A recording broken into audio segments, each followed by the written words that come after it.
Hey y'all, and welcome to Straight Up with MS and all its crazy little circles here on MS&Me Radio, brought to you by the MS Global Support Network. I'm your host, Patty Long, and you can find me at MSNit for Life, and I spell that MSENIT, the number 4, LIFE. Not last week, but the week before that, I was telling y'all about my eye being all messed up, and they gave me a dose of steroids at the hospital and told me to follow up with my doctor. And, of course, my MS doctor is in Atlanta, and I couldn't see. So I called my ophthalmologist, and he's in Greenville, so he's one county over from me. And but he's really, really good. So I got an appointment with him, and I got a driver and everything, and made it there the following week. And so I saw him, and he said it was not optic neuritis. It was a really bad eye infection. So what I've got is steroid eye drops. I didn't even know there was such a thing, but they're steroid eye drops, and that's reduced the swelling and the blurriness and the pain and all of that. And I've still got more of that to do, but you know, that was healing up nicely. And I wasn't able to drive yet though, because my eyes were all blurry, and you don't drive if you can't see. I mean, I'm not an idiot, right? And then on December 8th, we start having this snowstorm coming through. And we're in South Carolina. We don't usually get a lot of snow. A half an inch, quarter of an inch even will shut down the schools, the businesses, everything. We'll close over this little bitty amount of snow. And this time we got like a foot of snow. And we are in the South. We don't know much of anything about snow. It's not a normal thing for us. It's not even a once every 10 years thing for us to get that kind of snowstorm. But we did. We got this huge amount of snow. So on December 9th, when I woke up, it was complete snow, white out. And I was so excited, and my husband had to leave and go check on the plant because it's a chemical plant, and there's issues when power outages and stuff happen, and nobody had power. The snow was a wet, heavy snow, and it just took out everybody's power. So our power was out, and we've got all this snow on the ground and everywhere, and my phone was about dead. And with no power to charge it, and my phone being dead, I decided that I would go out to my car, and my car is parked under a carport. It's a detached carport, but it's under a carport. And I went out there to charge my phone. Made sense to me. It had stopped snowing a couple hours earlier. Or I should say 3 or 4 hours earlier, but it stopped snowing early that morning. And it was like 11 o'clock when I went out there. And I know this because of the pictures that I took. So I jumped in my car under the carport, and I plugged in my phone and cranked my car up, and I saw that it had the little symbol on it saying that my car was cold. So I took a picture of that and sent it to my son. And then I was going to hop out of the car because the car was cold, So I had my hand on the door handle. And all this happened within a minute, because it only took me a second to snap a picture and send it off. And so I had my hand on the door handle, and I was about to open the door, and the whole carport came collapsing down on top of me. Yes, on top of me. And if you're on Twitter, you probably or might have seen the pictures that I posted. I was in the car when the carport collapsed, and the fire department came, and 2 firemen crawled up underneath the wreckage of the carport and found me. It was kind of easy to find me. I'm in the car, and the windows on my car had imploded. And actually, I called my husband before I called 911 going, what do I do? I was like mixed up and in shock and all this stuff, and didn't know what was going on. And it was like crazy stuff. So, the firemen get there and they start looking for a way to get me out of the car. Now, I'm a little bitty person, and that was definitely to my advantage in this situation because I could fit through a window. And that's what they told me. They said, it looks like you can fit through a window. And they looked at all the windows and all the wreckage that was because it imploded. It didn't explode. It didn't just fall flat. It imploded. So, the windows imploded. Everything imploded. And so they were looking to see which window to pull me out of. So they decided the passenger window was the one to go for. And they had me try and crawl across the car because I was on the driver's side. And I made it across the car, and then it was a matter of trying to figure out how to get me through the window without hitting the now roof that was on top of my car and on that side, and the other side was even worse.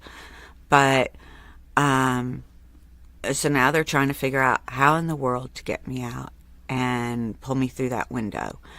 So they get me out through the window, and then there was no space to stand up. There was no space anywhere to do anything but crawl. So they pulled me through the window, and then we crawled out from underneath the wreckage. And I was told how lucky I was that I was so little, because if I wasn't, then they would have had to start cutting metal and pull me out that way, and that would have just taken a lot longer. And of course, I had jumped at least 40 calls ahead when they came to me because I was entrapped. And I got to give the fire department a lot of credit here because they got to me by the time I called them, because I first called my husband and sent him some pictures, and he's like, oh my gosh, and I'll be there as soon as I possibly can, but it's going to take me probably an hour to get home. It's a 20-30 minute drive, but with the snow and all the idiots, it was going to be at least an hour. And so then I called my son as well, or I sent him some pictures, and he called me. I'm not sure how that happened, but I was talking to my son when the fire department got there. And he came. But again, it was going to take him about an hour to get there because of the way it is around here when there's snow. And, we don't have the equipment to plow the roads. We don't have equipment to put down sand. We don't have any of that kind of stuff here in the South. I mean, usually we get that quarter to a half an inch of snow, and, it's one day's mess, and then it's melted and gone, and that's it. But this foot of snow, was causing problems everywhere, and I do mean everywhere. So an ambulance had been called to the scene as well, and I wasn't in my right mind, and I could walk, but I wasn't steady. So I got a piggyback ride from the firemen.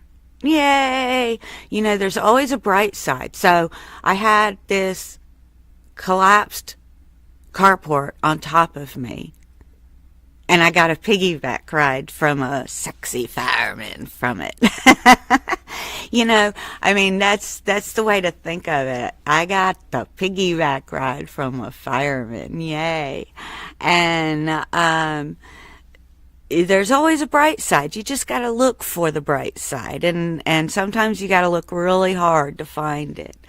And so he gave me a piggyback ride to my house, and I went inside, and he told me, you know, he set me down at the door. My dog was there, and he's like, is he going to bite? And I said, no, he's not going to bite. He said, well, I don't want to let him loose. He says, how about if I just let you in the house, and you sit down on the couch or in a chair, and we'll be right here, and if you need us, you know, if you start feeling worse or anything happens, call us right back, because EMS, you know, the ambulances were all stuck in the snow, and they were busy trying to get to people, but they were stuck in the snow.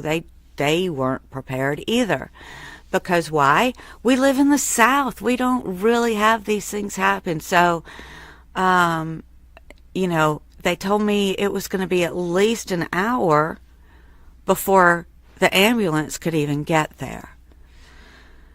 And, you know, it takes an hour to go anywhere in the snow here. You know, even if it's a 10-minute drive, it's like it takes an hour to get there.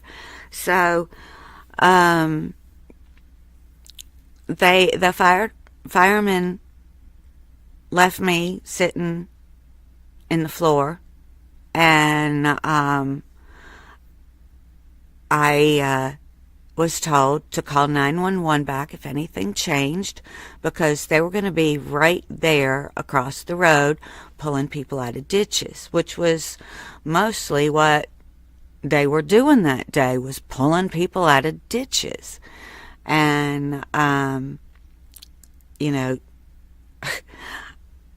I have this car-shaped carport. So, I was in the house, and my husband got there, and he was the first one to arrive, and it took my son a little bit longer.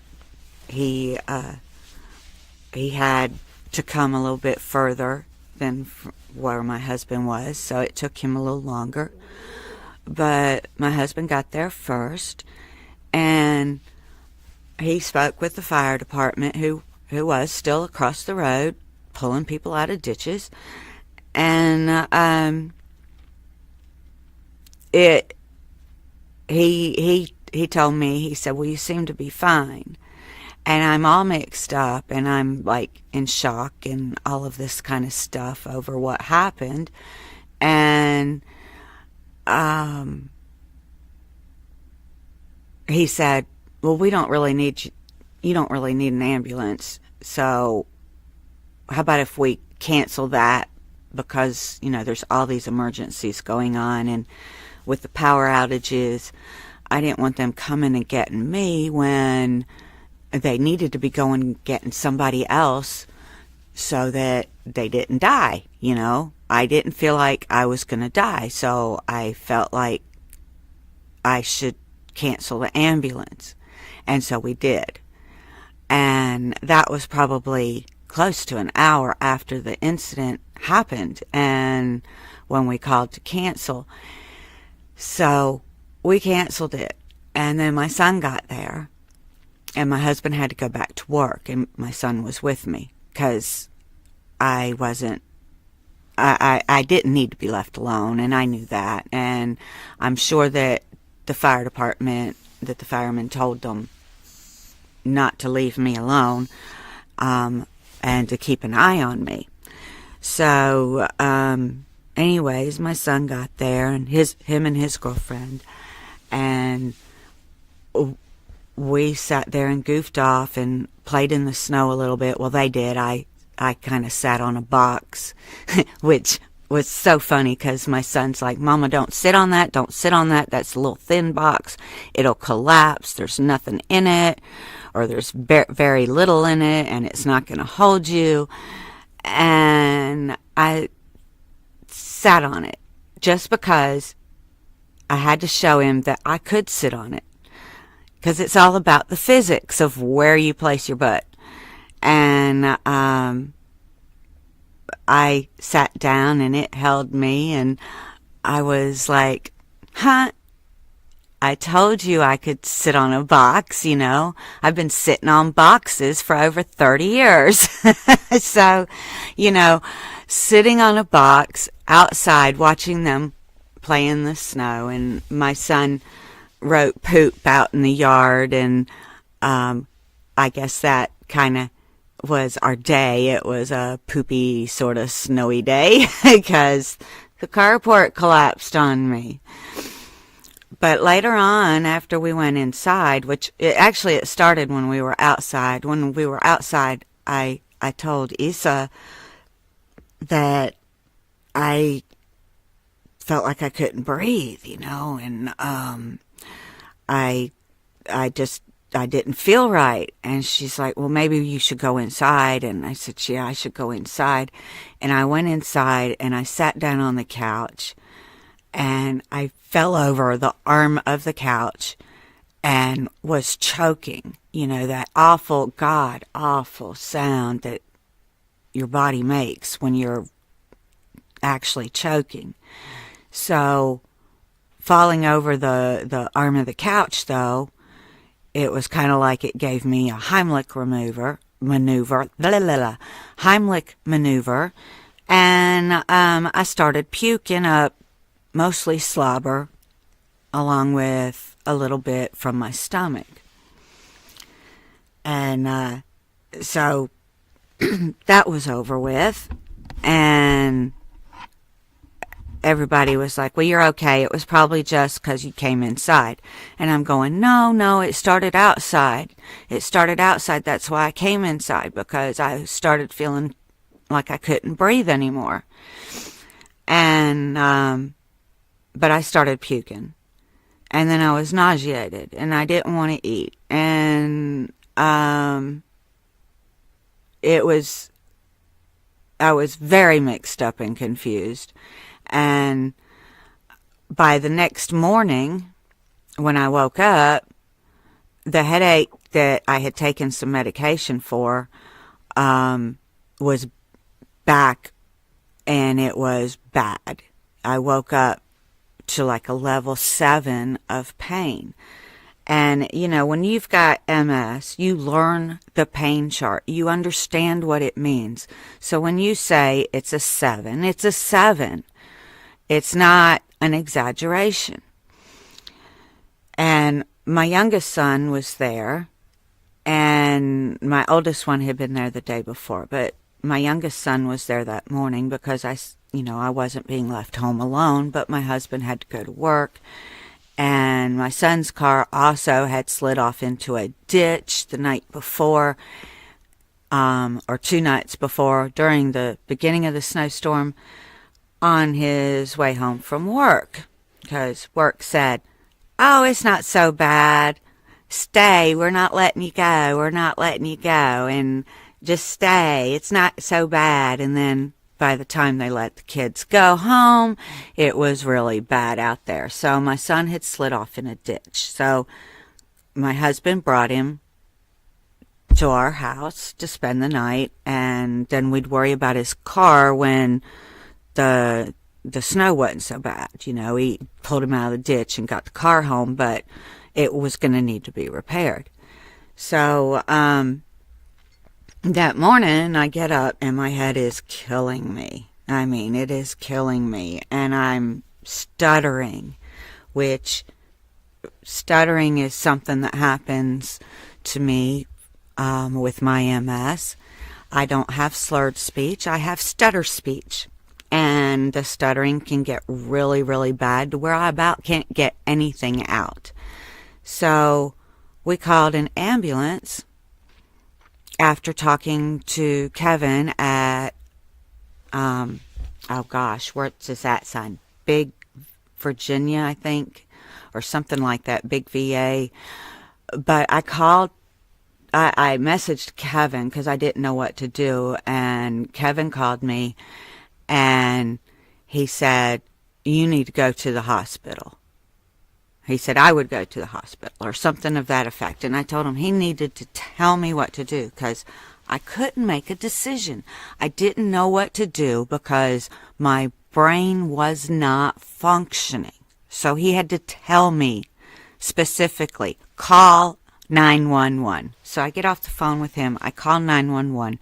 And a few minutes later, the ambulance was there with snow chains on because we're still covered up in snow, but now they're a little bit better prepared and they're not going to all the emergencies. And, again, this was one of the things, I always think of, well, there may be somebody else that, I'm tying up this ambulance and there may be somebody else that needs it worse. And, that's not really the way you should think about it, but in that state of mind that I was in, that's the way I was thinking about it. So we're on our way to the hospital, and I'm in the ambulance, and my blood pressure's high for me. It's at like 145/90, which is high for me, but I was in serious pain. And then as we're going along, my wobbling, which used to not be non-existent last summer, but my wobbling turned into losing more and more and more of my legs and then my arms. And when we got to dry pavement where something had been scraped and the snow chains on it and the loudness of that, my headache soared even higher. And so I start doing Lamaze breathing. It's not just for having babies, y'all.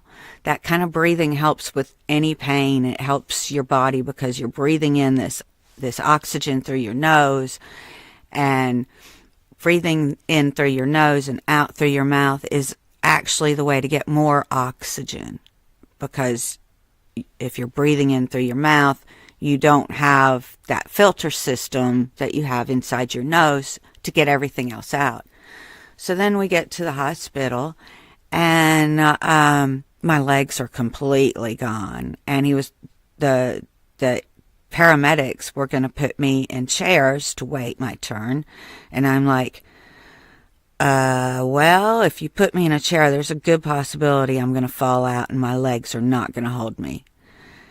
And they were like, okay. So they got me a bed to be in. So I got put in the bed, but it still took a while for an ER doc to come in there and see me. And when somebody finally did, my left leg was doing a little bit better, but my right leg was still gone, and my right arm was still gone. And that's probably got more to do with the positioning I was in and where stuff was. And I had brought with me my emergency bag, which I take with me everywhere. Has my meds in it. It's got everything in it that I might need. So, I've got CDs even in it of my last MRI and the ones before, a couple of them from before that. I keep several CDs in that bag. So, all in all, I thought, well, I've got everything I need and I'm good here. So the ER doc finally sees me, and I tell him that my arm and my legs are just MS and that I think I have a concussion from the implosion. Well, did you get hit in the head? No, the roof did not collapse. The roof on my car held all of the carport up. So my car's I love my car. It did its job. And so next, he says he's going to send me for a CAT scan to make sure there's no brain bleed, and an x-ray because of how I'd puked up all that slobber, just to make sure there's nothing in my lungs. So he did those two things. No brain bleed. My lungs looked good. And he said in order to get an MRI, I was going to have to stay the night, and they wanted me to stay the night anyways to keep an eye on me. Made sense to me. But what happened next didn't. Because next, I was sent to the stroke floor. And they had me on a watch for a stroke. They're thinking I had a stroke because it's right-sided weakness. Oh my gosh, people, have you all ever heard of MS at this hospital? You know, I've been going to Mary Black, and this time I went to regional because Mary Black doesn't have a neurologist anymore. So, yeah, a hospital without a neurologist, yay. So, I go to Spartanburg Regional, and they don't know MS either, apparently. So I'm on the floor for a stroke, and they're telling me that they're going to do this, this, this, and this because they're checking for a stroke. And I'm like, but my heart's fine. I'm not having a stroke. I'm not even in the stroke range, you know. So those adventures turned out badly. And they kept me overnight.